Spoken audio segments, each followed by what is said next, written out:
À tous, dans cette vidéo, j'aimerais vous présenter le sac à main Cassia, petit modèle en damier ébène de Louis Vuitton. Ce sac, il est plutôt vieux. Je l'ai acheté, je pense, en 2016, mais je le revois de plus en plus sur les sites de vente de seconde main. Donc, je vous le présente. Le sac fait 34 x 19 x 10.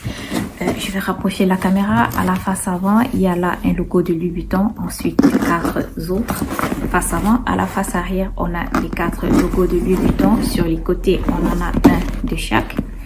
Et sur le fond, il n'y a pas de logo. Par contre, on voit bien les 4 pieds de fond sur lesquels la marque Louis Vuitton a été imprégnée. Et on voit les traits de couture pour soutenir le fond. Et le fond, il est assez solide. Ensuite, là, on voit d'autres traits de couture que Louis Vuitton a fait pour embellir le sac, de même que là, à la base des anses. Le sac, je l'ai acheté sans bandoulière. Par contre, il est possible d'en mettre grâce aux boucles. Il y en a 4 et elles peuvent être utilisées justement pour accrocher une bandoulière. Concernant la fermeture, voilà, j'ai là le début de la fermeture. Avant, il y a un espace vide. Ensuite, la fermeture, elle va tout le long du sac et elle déborde même. Et quand je la soulève, je vois qu'il y a un autre espace vide. Donc, quand j'ouvre le sac, voilà ce à quoi ressemble l'intérieur. C'est du daim rouge avec 3 poches laquées. Là, il y a la plus grande. Et lorsque je retourne le sac, vous allez voir les 2 petites. La doublure, je peux la faire sortir du sac, ce qui est plutôt pratique pour la nettoyer.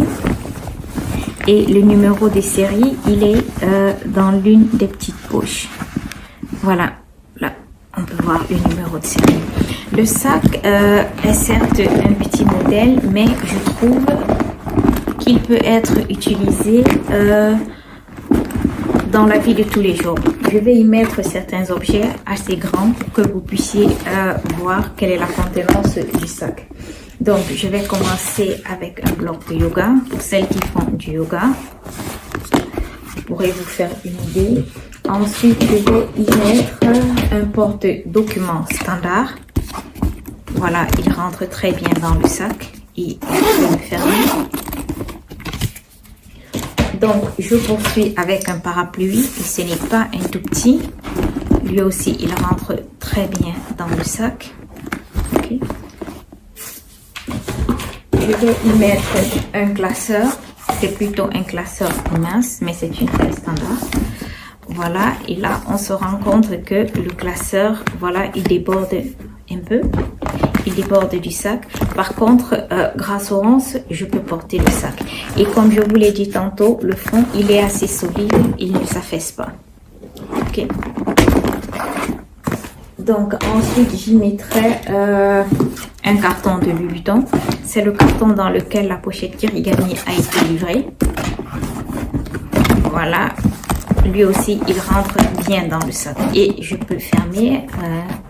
Un peu pénible. Ça devrait passer. Ouais, ça va. Ok. Voilà ce à quoi ça ressemble. J'ai même encore de l'espace. Donc voilà, je suis arrivée au terme de ma vidéo. J'espère qu'elle vous a plu. Si vous avez des questions, n'hésitez pas à les écrire dans les commentaires et je me ferai un plaisir d'y répondre. Merci.